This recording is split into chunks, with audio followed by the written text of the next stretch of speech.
Hay un tipo de ignorancia que es cómoda. Es la ignorancia de quien no sabe que no sabe.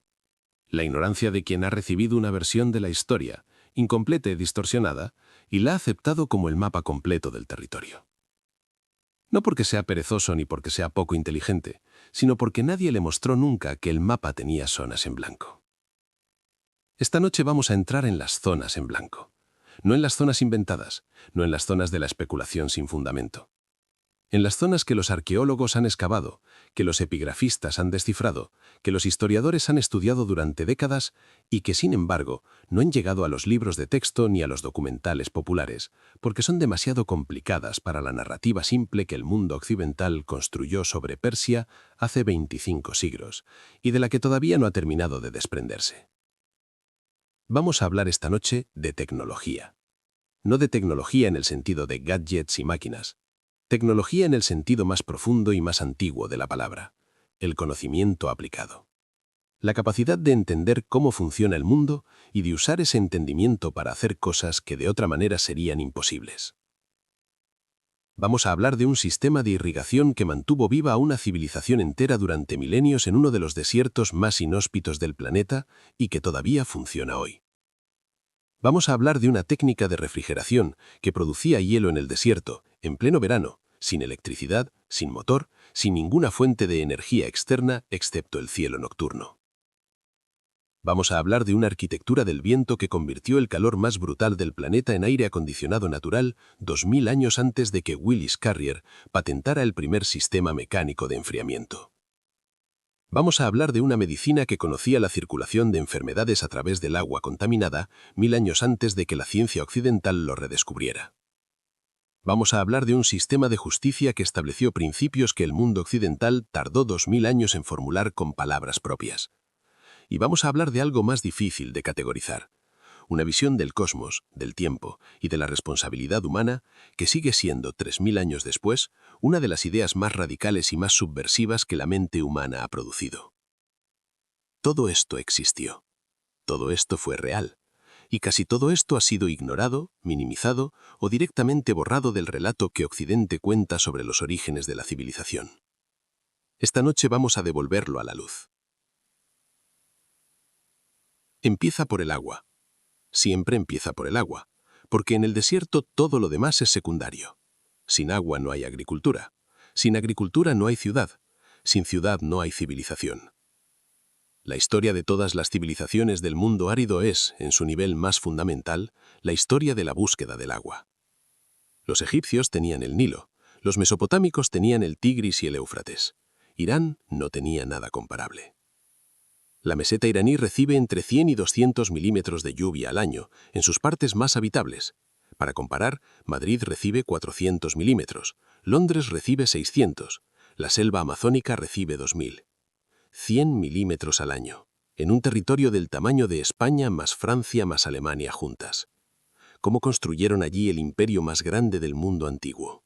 La respuesta se llama Qanat, y es una de las soluciones de ingeniería más elegantes, más ingeniosas y más durables que la humanidad ha producido en toda su historia. Un Qanat es un túnel subterráneo de captación de agua. Empieza en las laderas de una montaña, donde el deshielo y las lluvias de invierno crean acuíferos subterráneos a cierta profundidad. Los ingenieros iraníes perforaban la montaña horizontalmente a la profundidad exacta donde se encontraba el agua y creaban un canal que aprovechaba la gravedad para llevar esa agua hacia abajo a través de kilómetros de roca y tierra hasta la llanura donde se encontraban las ciudades y los campos de cultivo. La obra de ingeniería comenzaba desde abajo, desde el punto de destino, y avanzaba hacia arriba en dirección a la fuente. A intervalos regulares de 20 o 30 metros, se perforaban pozos de acceso verticales que permitían a los trabajadores extraer la tierra excavada y, más adelante, realizar las labores de mantenimiento. Desde arriba, en el desierto, un Qanat se ve como una serie de círculos de tierra apilada, equidistantes, que se pierden hacia el horizonte, como si alguien hubiera marcado el suelo con un compás gigante, como una costura que atraviesa el desierto. Debajo de esa costura, el agua corre en silencio. Los números del sistema de Qanats iraníes son difíciles de procesar la primera vez que los escuchas. Existen en Irán aproximadamente 37.000 Qanats todavía funcionales. 37.000. El más largo de ellos, el Qanat de Gonabad en la provincia de Jorasán, tiene una longitud de 70 kilómetros. Fue construido hace aproximadamente 2.500 años, durante la época aqueménida. Tiene más de 400 pozos de acceso verticales. Todavía hoy riega los campos de la ciudad de Gonabad y abastece de agua potable a parte de su población. Un sistema de irrigación de 2.500 años que todavía funciona, sin bombas, sin electricidad, sin ninguna fuente de energía excepto la gravedad y la diferencia de altura entre la montaña y la llanura. Construir un Qanat requería un conocimiento técnico extraordinariamente sofisticado para la época. Primero, había que encontrar el acuífero. Eso requería un conocimiento geológico empírico acumulado durante generaciones, entender dónde se acumulaba el agua subterránea, a qué profundidad, con qué caudal. Los especialistas en Qanats, llamados Muqani, eran artesanos altamente especializados cuyo conocimiento se transmitía de padre a hijo durante siglos y que eran tratados como profesionales de alto estatus en la sociedad iraní. Luego, había que perforar el túnel con una precisión de pendiente extraordinaria. La pendiente tenía que ser suficiente para que el agua fluyera, pero no tan inclinada como para que la velocidad del agua erosionara las paredes del túnel. Los Muqani calculaban esa pendiente con una precisión que los ingenieros modernos, cuando han medido los Qanats antiguos con equipos de topografía láser, han encontrado consistentemente dentro de los parámetros óptimos. No tenían GPS, no tenían niveles láser, no tenían ordenadores. Tenían conocimiento. Conocimiento transmitido y refinado durante generaciones hasta alcanzar una precisión que en términos de resultado final compite con lo que producimos hoy con tecnología incomparablemente más sofisticada. El impacto de los Qanats en la historia de Irán y del mundo es imposible de exagerar. Los Qanats hicieron posible la agricultura en regiones donde sin ellos habría sido imposible sostener más que una población nómada dispersa. Ciudades como Yazd, Isfahán, Kerman, Kashan, todas ellas en zonas áridas o semiáridas, existen porque debajo de ellas hay Qanats. Y los Qanats hicieron posible el imperio aqueménida. El ejército más grande del mundo antiguo necesitaba agua. Las caravanas que recorrían la vía real necesitaban agua. Las ciudades provinciales que sostenían la administración del imperio necesitaban agua. Todo ese sistema descansaba sobre los Qanats. Cuando los arqueólogos estudian la expansión territorial del imperio persa y la comparan con la distribución de los Qanats conocidos, encuentran una correlación que no puede ser coincidencia. El imperio se expandió hasta donde los Qanats podían seguirle. El límite del agua subterránea era el límite del imperio. La UNESCO declaró el sistema de Qanats iraní Patrimonio de la Humanidad en 2016. 11 Qanats específicos fueron incluidos en la lista como representantes de un sistema que abarca decenas de miles de instalaciones y que representa, según la propia UNESCO, uno de los logros de ingeniería más notables de la historia de la humanidad. Cuando lees la declaración de la UNESCO sobre los Qanats, entre el lenguaje técnico y burocrático de los documentos internacionales, encuentras una frase que me parece perfecta en su simplicidad. Dice que los Qanats demuestran que las civilizaciones antiguas podían resolver problemas ambientales de una complejidad enorme con soluciones que eran no solo efectivas, sino sostenibles a escala milenaria. Sostenibles a escala milenaria. 2.500 años de funcionamiento continuo. El mundo moderno lleva 70 años intentando construir infraestructuras que duren 50 años sin requerir sustitución total. Hay algo en esa comparación que invita a una cierta humildad. Ahora viene algo que cuando lo cuento por primera vez a personas que no lo conocen, siempre produce la misma reacción. Incrédula, fascinada, seguida de un silencio mientras el cerebro procesa la información y verifica si realmente puede ser verdad. Los persas fabricaban hielo, en el desierto, en verano, sin electricidad, sin refrigeración mecánica, sin ninguna tecnología que el mundo occidental asociaría con la producción de hielo. Lo hacían con física, con una comprensión intuitiva de los principios termodinámicos que no formularían en esos términos hasta 2000 años después, pero que aplicaban con una precisión que produce resultados perfectamente reproducibles y verificables. La tecnología se llama Yaghchal. Yagh significa hielo en persa. Chal significa fosa o pozo. El Yaghchal es literalmente la fosa del hielo. Es una estructura arquitectónica específica, una cúpula de adobe de entre 10 y 20 metros de altura, de forma cónica, con paredes muy gruesas, construida sobre una cámara subterránea de grandes dimensiones.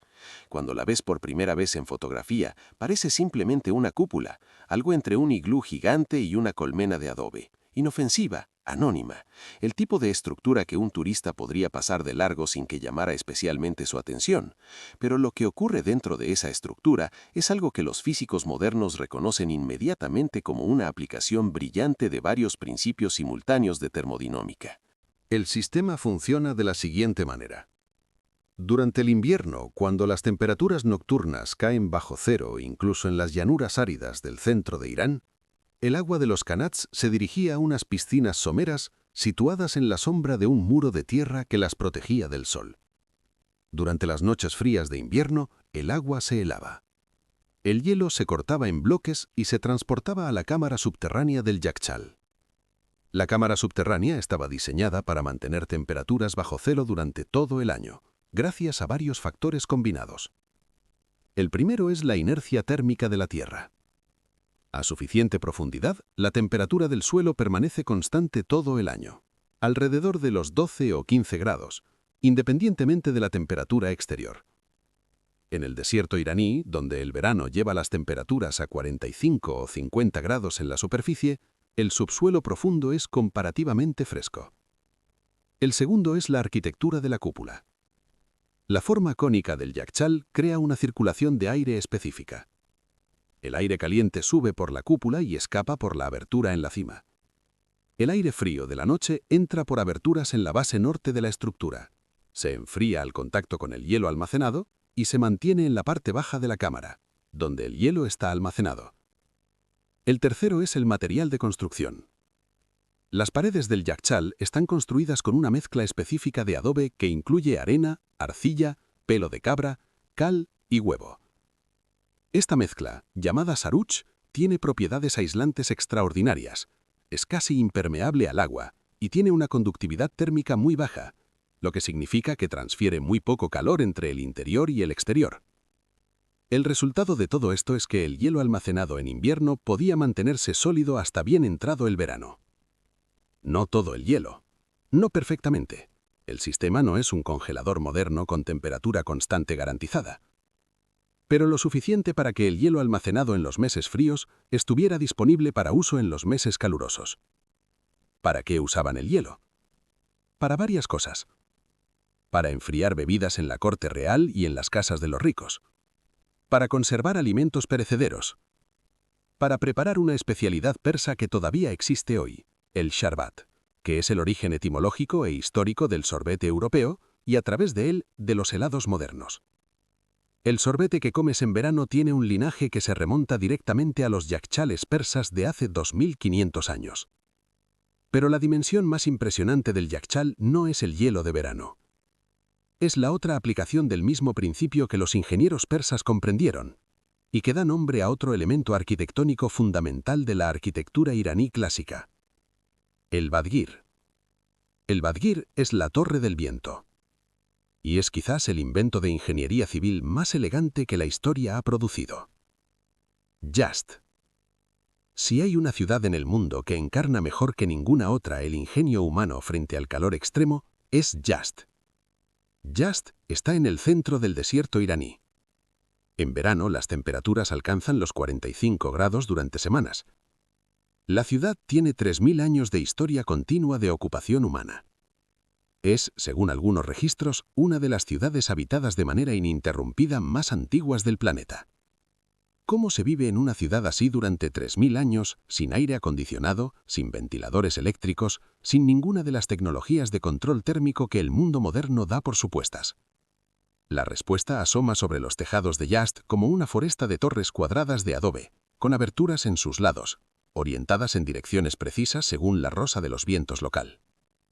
Son los badgires, las torres del viento.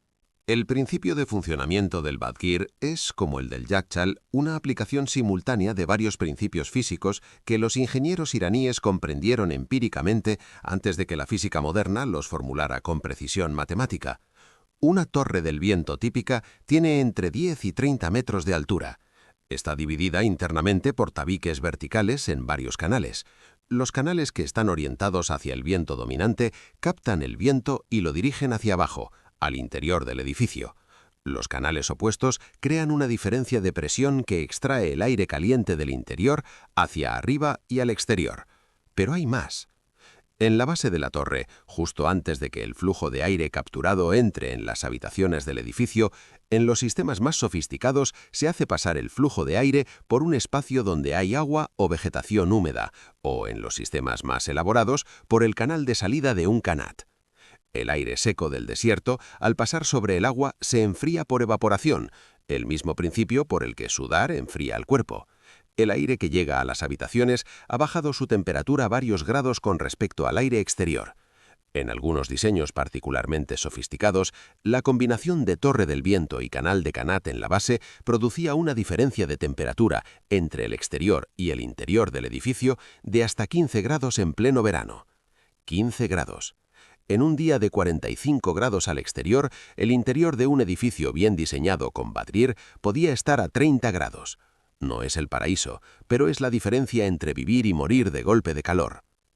El badgir más famoso del mundo está en Yazd, en la casa Daulatabad, construida en el siglo XVIII, pero siguiendo principios arquitectónicos que se remontan a la época aqueménida o antes. Mide 33 metros de altura, lo que lo convierte en el badgir más alto que existe. Todavía funciona hoy. Los visitantes que entran en el edificio en verano pueden sentir físicamente el aire más fresco que fluye desde la base de la torre. Pero Yazd no es la única ciudad con badgires. Son comunes en toda la región árida de Irán central, en ciudades como Kermán, Kashan y Isfahán. Los hay también en el Golfo Pérsico, en países como Emiratos Árabes y Bahrein, donde los llevaron los comerciantes iraníes hace siglos. Y están resurgiendo.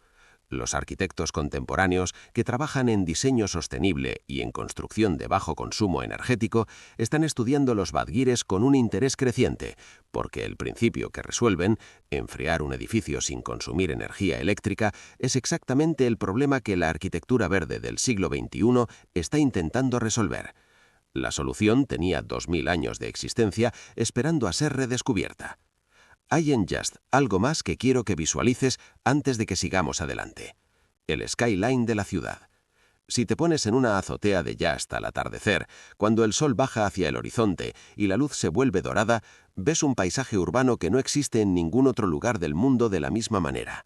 Minaretes de las mezquitas, cúpulas de los bazares y, por encima de todo, emergiendo de los tejados planos de adobe como una foresta silenciosa, docenas y docenas de torres del viento, de distintas alturas y distintos tamaños, orientadas cada una según el viento dominante en su ubicación específica. Es una ciudad que respira, literalmente. La ciudad entera es un sistema de ventilación, un organismo de adobe y barro que inhala el viento del desierto y lo distribuye, enfriado y humanizado, a través de sus arterias de aire a cada habitación, cada pasillo, cada patio interior donde la familia se reúne en las tardes de verano. Una ciudad que lleva 3000 años haciéndolo. La palabra mago viene del persa. Los magos, magush en persa antiguo, eran la casta sacerdotal del zoroastrismo. Eran los guardianes del fuego sagrado, los intérpretes de los sueños, los celebrantes de los rituales. Los 3 reyes magos del relato bíblico son, en la tradición, magos zoroástricos que seguían el movimiento de los astros, lo cual es perfectamente coherente con lo que sabemos sobre los conocimientos astronómicos y astrológicos de los sacerdotes zoroástricos. Pero los magos eran también, y esto es lo que me interesa esta noche, los médicos. La medicina aqueménida es uno de los capítulos más desconocidos y más fascinantes de la historia de la ciencia. Sabemos de ella por 3 fuentes principales. Primero, las tablillas de arcilla de Persépolis, que incluyen algunas referencias a plantas medicinales y a tratamientos.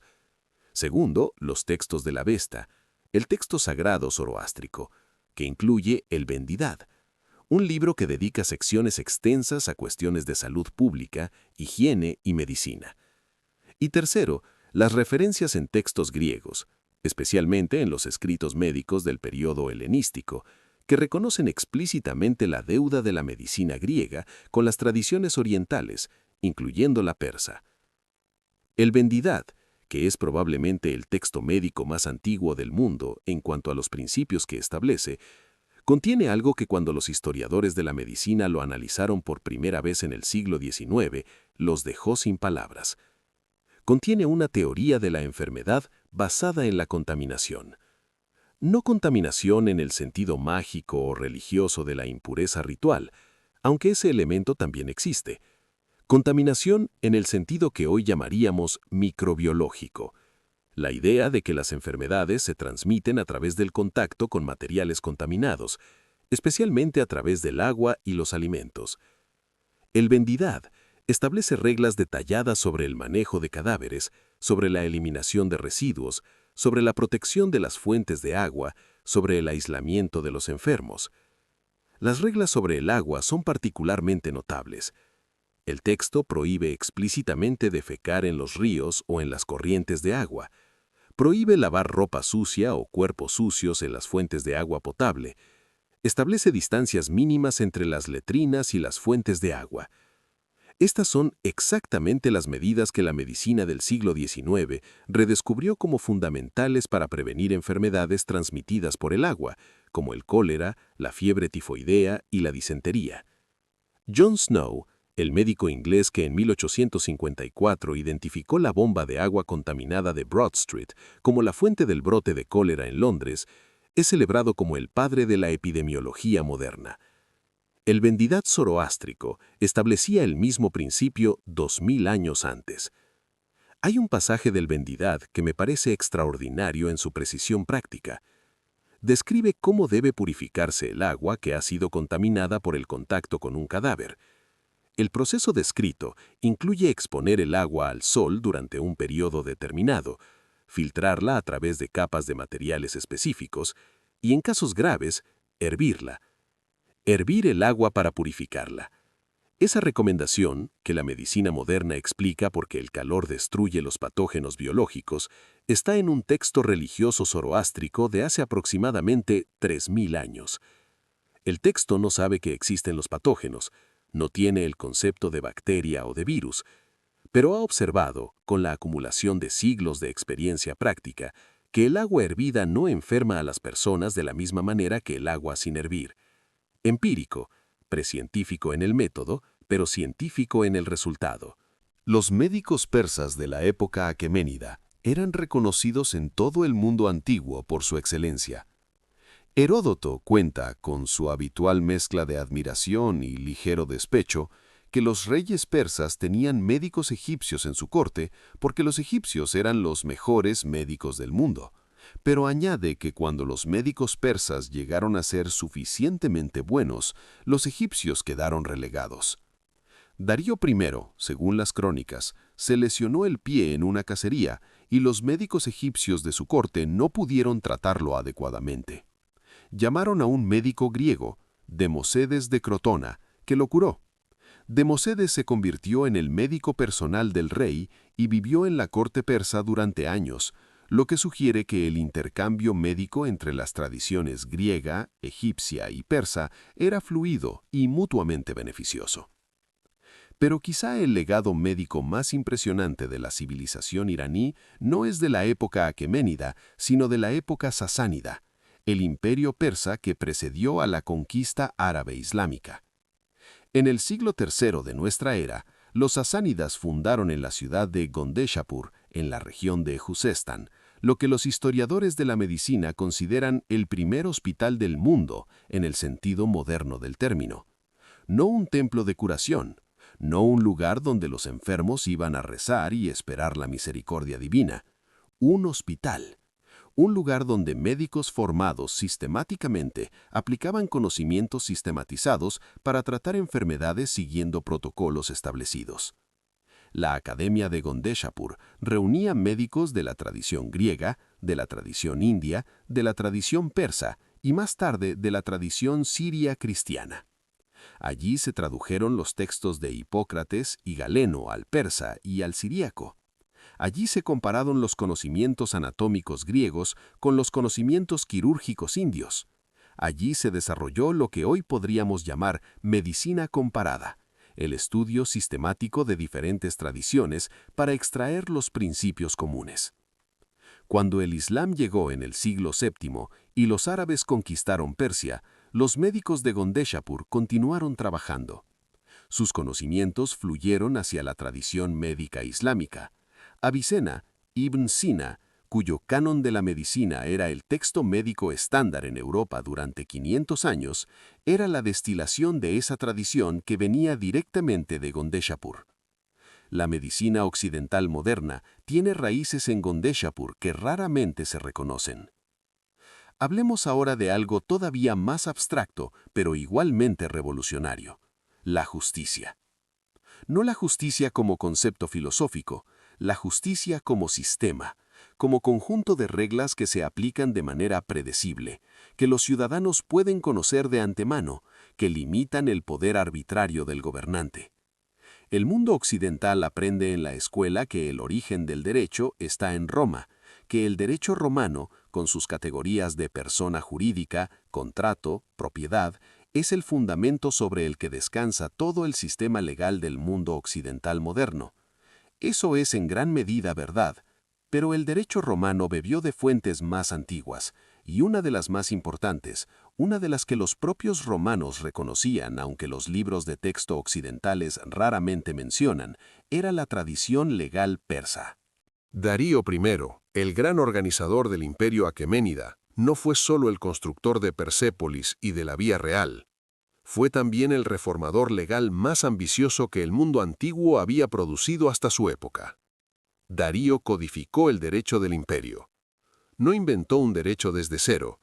Tomó las tradiciones legales de los distintos pueblos del imperio, las estudió, identificó los principios comunes y las contradicciones, y produjo un sistema legal que, permitiendo variaciones locales considerables, establecía un marco común de justicia reconocible en todo el territorio. Las inscripciones de Darío hablan repetidamente de dos conceptos que son el eje de toda su concepción del gobierno: Arta y Druj. Arta es la verdad, el orden cósmico, la justicia. Druj es la mentira, el caos, la injusticia. El rey justo es el que sirve a Arta y combate a Druj. No en sentido abstracto, en sentido muy concreto. El rey que dice la verdad, que cumple sus promesas, que aplica las leyes que ha establecido incluso cuando eso le es inconveniente. Hay un episodio que las fuentes antiguas recogen sobre Darío que ilustra perfectamente este principio. Un juez del imperio llamado Sandoces fue encontrado culpable de aceptar sobornos para favorecer a una de las partes en un juicio. Darío ordenó que fuera crucificado, el castigo estándar para los crímenes graves en la tradición persa. Pero antes de que la sentencia se ejecutara, Darío reconsideró. Calculó, según las fuentes, los servicios que Sandoces había prestado al imperio a lo largo de su carrera y los comparó con el crimen que había cometido. Concluyó que los servicios superaban al crimen. Y entonces hizo algo notable. No anuló la sentencia por capricho real o por favoritismo. Anuló la sentencia y registró públicamente su razonamiento. Documentó el proceso por el que había llegado a la conclusión de que la gracia era más justa que el castigo, en este caso específico. En un mundo donde los reyes tomaban decisiones de vida o muerte por razones que no tenían que explicar a nadie, Darío explicó su razonamiento. Eso es rendición de cuentas. Incipiente, imperfecta, limitada por el poder absoluto del monarca, pero rendición de cuentas. La tradición legal persa tenía también algo que los historiadores del derecho encuentran sorprendentemente moderno: la idea de que la ley se aplica igual a todos, incluyendo al propio rey. Heródoto cuenta el caso del rey Cambises, hijo de Ciro, que quería casarse con una de sus hermanas. Los jueces reales, cuando Cambises les preguntó si tal matrimonio era legal, le dijeron que no encontraban ninguna ley que lo permitiera, pero que sí encontraban una ley que decía que el rey de los persas podía hacer lo que quisiera. Es una respuesta profundamente cobarde, pero lo que importa para nuestros propósitos es que la pregunta existía, que el rey, incluso un rey absoluto como Cambises, sentía la necesidad de preguntar a los jueces si su acción era legal, que había un sistema judicial con suficiente autoridad moral como para que el rey sintiera que debía consultar con él. La idea de que el gobernante está sujeto a la ley, no solo por encima de ella, es uno de los principios fundamentales del Estado de Derecho moderno. En la Persia aqueménida, ese principio era todavía incipiente y contradictorio, pero existía. Hay un elemento del sistema legal persa que me parece especialmente notable y que conecta directamente con la tradición zoroástrica que hemos mencionado.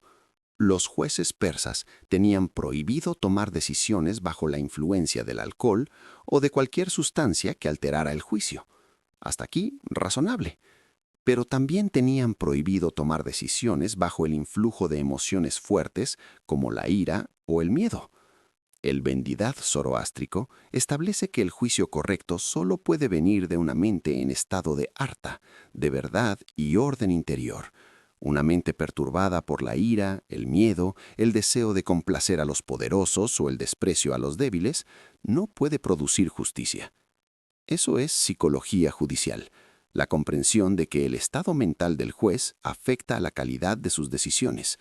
La idea de que la imparcialidad no es solo una cuestión de reglas, sino también una cuestión de disposición interior. La psicología judicial es un campo de estudio relativamente reciente en el mundo académico occidental. Los zoroástricos lo practicaban hace 3000 años. Quiero hablarte ahora de algo que parece modesto, pero que en realidad es una de las ideas más revolucionarias que la civilización iraní ha producido. El jardín. No el jardín como decoración, el jardín como concepto filosófico, como declaración sobre la relación entre el ser humano y la naturaleza, como manifestación arquitectónica de una visión del cosmos. La palabra paraíso viene del persa, paire deisa, literalmente muro alrededor, el recinto cerrado, el espacio delimitado dentro del cual la naturaleza es cuidada, ordenada, completada por la mano humana. Para los persas, el jardín no era un lujo, era una obligación moral. La filosofía zoroástrica establece que la tierra es una creación de Ahura Mazda, del principio del bien y la sabiduría. Cuidar la tierra, hacerla fértil, transformar el desierto en jardín, es participar en la obra del bien cósmico, es combatir al principio del mal, que es también el principio del caos, de la esterilidad, de la destrucción. Plantar un árbol en el desierto iraní no era simplemente una actividad agrícola, era un acto religioso.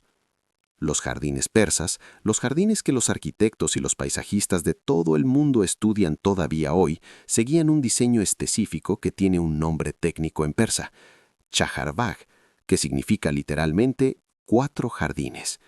El diseño divide el espacio en 4 partes iguales mediante 2 ejes perpendiculares, generalmente canales de agua que se cruzan en el centro donde hay una fuente o un pabellón. Cada uno de los 4 cuadrantes es un jardín diferente, con plantas diferentes, pero el conjunto forma una unidad geométrica perfecta. Los 4 cuadrantes representan los 4 elementos: agua, tierra, fuego, viento. Representan los 4 puntos cardinales. Representan la totalidad del cosmos ordenado bajo la mirada del ser humano que lo cuida. El jardín persa es un modelo del universo en miniatura. Ese diseño viajó. Cuando los mogoles conquistaron la India en el siglo XVI, trajeron consigo la tradición del jardín persa. El Taj Mahal, el mausoleo que el emperador Shah Jahan construyó para su esposa en el siglo XVII, está rodeado por un Chahar Bagh. Los 4 cuadrantes del jardín del Taj Mahal siguen exactamente el diseño que los jardineros persas habían establecido 2000 años antes. Cuando los árabes llevaron la civilización islámica a España en el siglo VIII, trajeron también el jardín persa. Los patios de la Alhambra de Granada, con sus canales de agua y sus cuadrantes de vegetación ordenada, son jardines persas construidos en Andalucía. Cuando los europeos comenzaron a diseñar jardines formales en el Renacimiento, los jardines italianos y franceses del siglo XVI y XVII estaban imitando, a través de la transmisión islámica, el diseño del Shahar Bagh persa. El jardín de Versalles, con sus ejes geométricos y sus fuentes en los cruces, es un descendiente lejano y transformado de los jardines de los reyes aqueménidas. Pero el elemento más sorprendente de la tradición del jardín persa no es su influencia en la arquitectura del paisaje mundial. Es lo que el jardín persa hizo por la biología. Los reyes aqueménidas tenían lo que las fuentes griegas llamaban paradeisos, esos jardines reales que son el origen de nuestra palabra paraíso. Y en esos jardines no solo cultivaban plantas locales, cultivaban plantas de todo el imperio. Árboles frutales del Cáucaso, especias de la India, plantas medicinales de Egipto, cereales de Mesopotamia.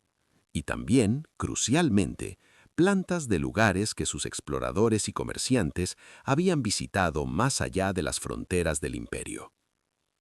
Los jardines reales persas eran los primeros jardines botánicos de la historia. No en el sentido formal y académico que el término tomará en Europa en el siglo XVI, con los primeros jardines botánicos universitarios de Padua y Pisa, pero en el sentido funcional, lugares donde plantas de orígenes geográficos distintos eran cultivadas juntas, estudiadas, comparadas, y donde el conocimiento sobre sus propiedades se acumulaba y transmitía. El conocimiento botánico que los griegos adquirieron durante la campaña de Alejandro en Asia fue posible en parte porque los jardines persas habían estado coleccionando y cultivando plantas asiáticas durante generaciones antes de que los griegos llegaran. Aristóteles, cuya obra incluye el estudio más sistemático de la biología que la antigüedad produjo, tuvo acceso a muestras de plantas que venían de los jardines persas a través de los especímenes que Alejandro enviaba desde Asia. El jardín como laboratorio. El paraíso persa como origen de la botánica occidental. Hay una categoría de pérdida histórica que me produce una tristeza particular. No la pérdida de monumentos. Los monumentos son piedra y madera y pueden reconstruirse, al menos en la imaginación. No la pérdida de obras de arte, que es irreparable pero que afecta a la estética más que al conocimiento. La categoría de pérdida que me produce más tristeza es la pérdida de libros, de texto, de conocimiento codificado, de pensamiento que alguien tuvo el trabajo de escribir precisamente para que sobreviviera. Persia tenía bibliotecas. No sabemos con exactitud cuántas ni cuán grandes. Las fuentes son fragmentarias y a veces contradictorias, pero hay suficiente evidencia para saber que el imperio aqueménida y los imperios iranios que lo siguieron mantuvieron archivos y bibliotecas de considerable extensión. Sabemos que había textos astronómicos. Los persas heredaron la tradición astronómica babilónica y la continuaron y desarrollaron. Sus sacerdotes zoroástricos llevaban registros de observaciones celestes que se remontan a siglos antes de la era cristiana. Sabemos que había textos médicos. La escuela de Gondeshapur, que mencionamos antes, tenía una biblioteca de referencia en varios idiomas que era uno de los mayores repositorios de conocimiento médico del mundo antiguo tardío.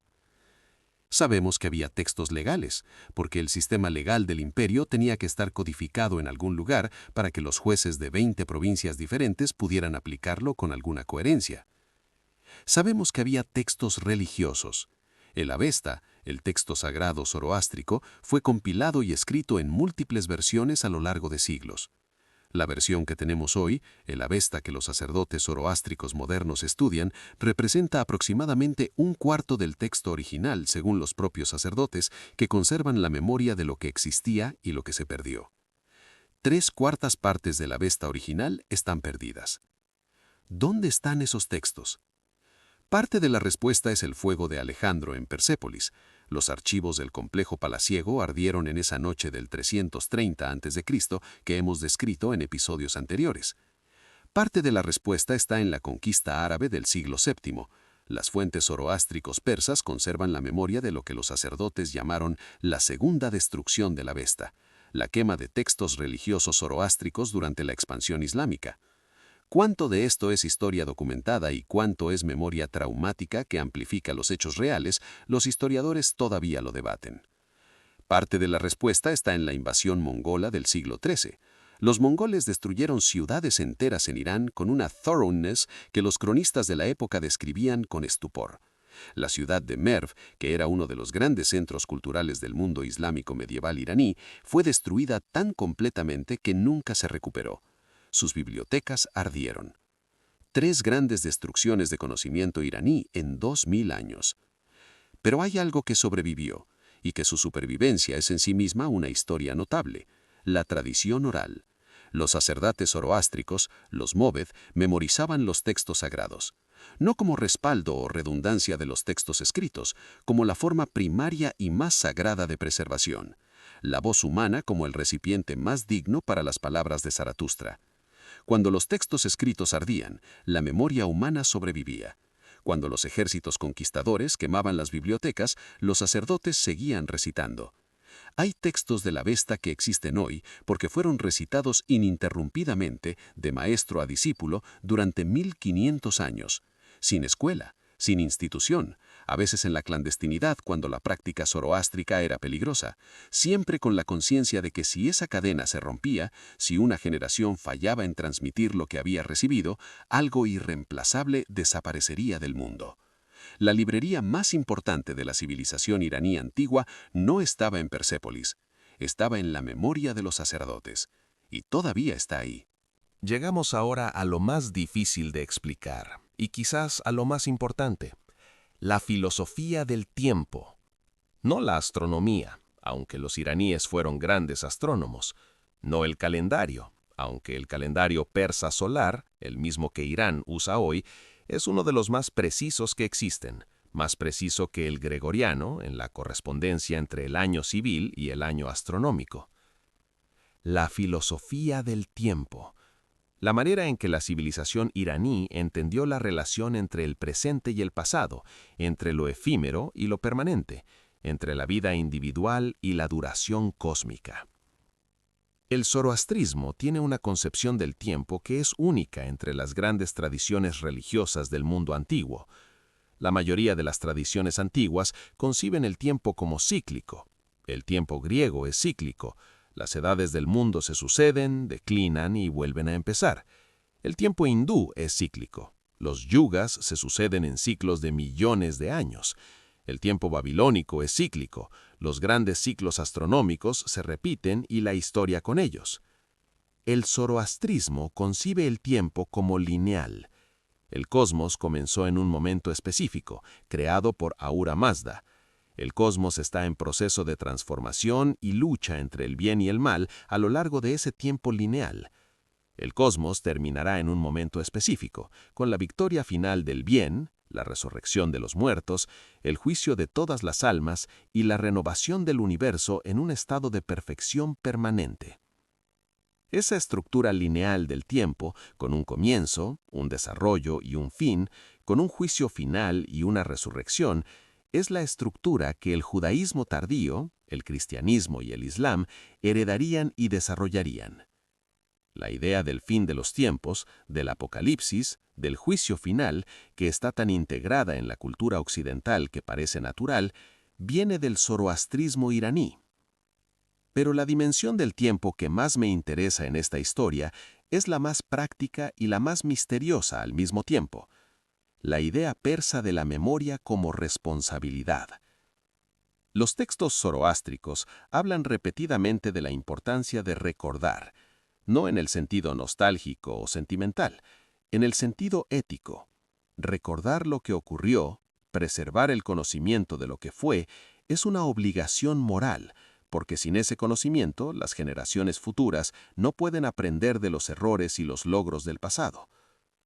Esa es la razón por la que Darío mandó grabar sus inscripciones en 3 idiomas. No vanidad, no publicidad política.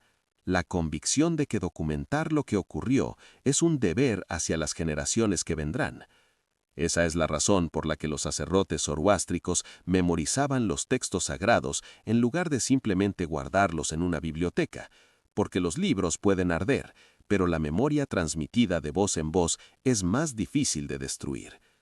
Esa es la razón por la que los Qanat Builders transmitían su conocimiento de padre a hijo, de maestro a aprendiz, con una fidelidad que mantuvo funcional durante 2500 años un sistema de ingeniería hidráulica de una complejidad extraordinaria. La civilización iraní antigua tenía una teoría de transmisión del conocimiento que era también una ética del tiempo. El presente tiene una deuda con el pasado que aprendió, y tiene una obligación hacia el futuro que aprenderá. Hemos recorrido esta noche un territorio inmenso. El agua que fluye bajo el desierto, el hielo que se forma bajo el sol, el viento que se convierte en frescor, la medicina que comprendió la enfermedad antes de ver el microbio, la justicia que intentó limitar el poder, el jardín que modeló el cosmos, los textos que sobrevivieron en la memoria de los sacerdotes, el tiempo que fluye desde la creación hasta la renovación final. Son cosas muy distintas. Tienen poco en común si las miras de manera superficial. Pero si las miras desde dentro, desde la perspectiva de la filosofía que subyace a todas ellas, encuentras un hilo que las conecta. Ese hilo se llama Asha. Asha es una palabra del avéstico, el idioma más antiguo de los textos zoroástricos, que es una de esas palabras que ninguna traducción captura completamente. Se traduce habitualmente como verdad, justicia, orden cósmico, rectitud, pero Asha es más que todo eso junto. Asha es el principio que sostiene el universo. Es la razón por la que el sol sale cada mañana, por la que las estaciones se suceden con regularidad, por la que el agua corre cuesta abajo, por la que los seres vivos crecen, se reproducen y mueren según patrones que pueden conocerse y aprovecharse. Asha es el orden que hace posible el conocimiento. Y el conocimiento, para los zoroástricos, es el instrumento principal de la lucha del bien contra el mal. Cuando el ingeniero de Qanat calculaba la pendiente exacta del túnel que llevaría agua al desierto, estaba siguiendo Asha. Estaba descubriendo y aplicando el orden que ya existía en la naturaleza, la manera en que el agua fluye, y usándolo para hacer posible la vida donde de otro modo no habría vida. Cuando el arquitecto del Badgir diseñaba las aberturas de su torre para capturar el viento dominante, estaba siguiendo Asha. Estaba usando el conocimiento del orden natural para convertir el calor en frescor. Cuando el médico del Vendidad prescribía hervir el agua contaminada, estaba siguiendo Asha. Estaba aplicando el conocimiento de que el calor purifica, aunque no tuviera los instrumentos conceptuales para explicar por qué. Cuando el juez persa esperaba estar en un estado de calma interior antes de emitir su fallo, estaba siguiendo Asha. Estaba reconociendo que la mente perturbada no puede percibir el orden que la justicia requiere. Cuando el jardinero persa dividía su jardín en 4 cuadrantes según los puntos cardinales y los 4 elementos, estaba siguiendo Asha. Estaba modelando el cosmos en miniatura para entenderlo mejor y para participar en su perfección.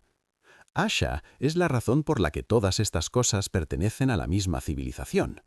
No es casualidad que el pueblo que inventó el Qanat inventara también el Badgir, preservara la medicina del agua, estableciera principios de justicia basados en la imparcialidad mental y creara jardines que eran modelos del cosmos. Son todas expresiones diferentes de la misma idea fundamental.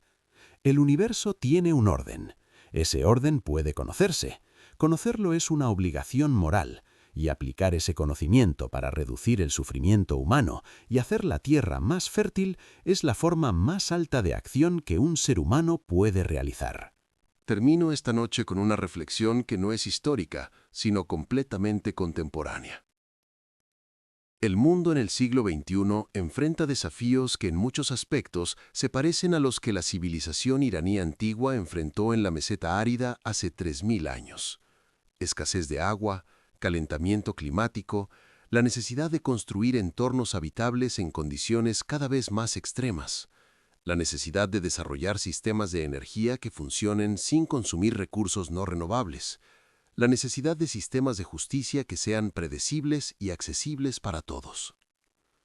Los Qanats son hoy estudiados por ingenieros hidráulicos en países que van desde Marruecos hasta Chile como modelos de sistemas de gestión de agua subterránea adaptados a climas áridos.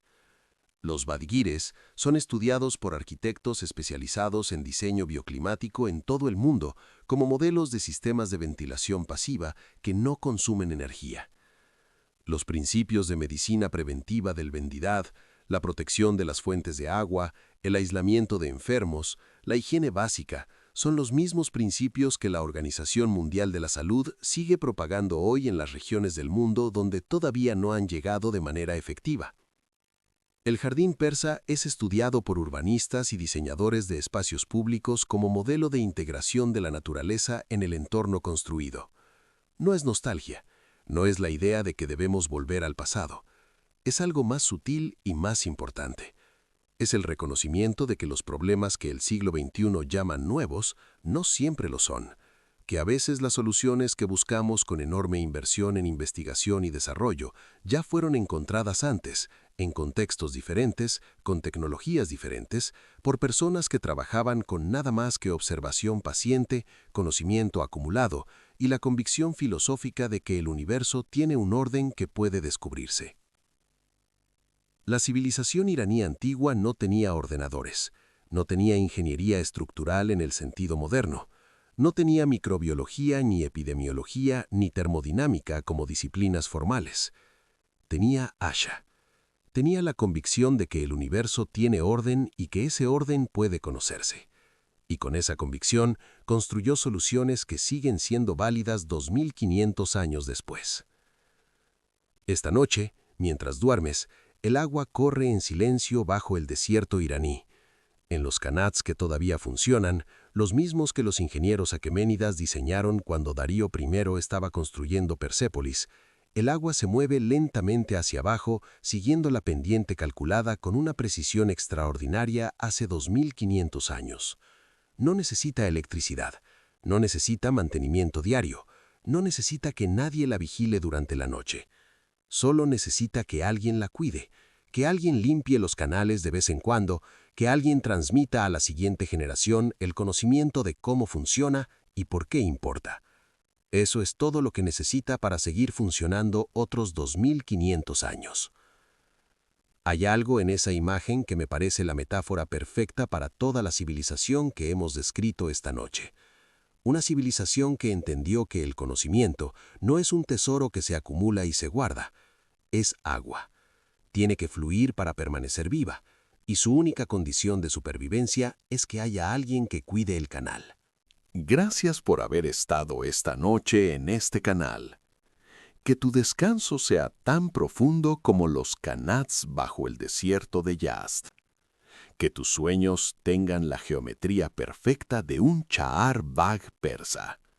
Y que mañana, cuando el mundo cotidiano regrese con su urgencia y su ruido, recuerdes que debajo de todo ese ruido hay un orden que puede conocerse, y que conocerlo vale la pena. Hasta la próxima noche.